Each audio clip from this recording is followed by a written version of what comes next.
Kag para sa ato nagapangunang balita, mga kapuso, 4,000 kakapulisan ang magabantay sa seguridad sang Dinagyang Festival 2024. Maluwas diri, dugang nga puwersa halin sa BFP, PCG Militar, kag force multipliers ang ginpang-deploy sa Iloilo City. Halos 9,000 ka personnel ang magapasiguro nga malinong kag matawhay ang pagsaulog sang Dinagyang Festival 2024. Sa ginhiwat nga send-off ceremony kahapon sang hapon, ginhangkat sang Iloilo City Police Director ang mga personnel nga siguraduhon nga mangin matawhay ang okasyon kag sa mga nakalinya nga aktibidad.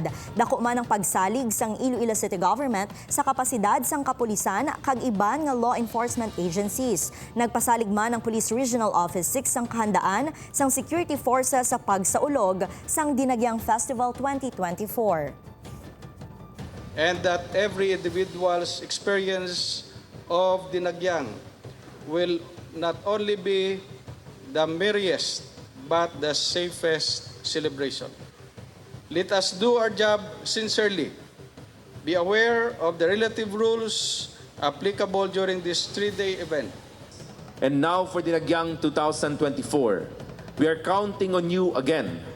We look forward to the same level of dedication and hard work from you in securing our city, our people, and our visitors.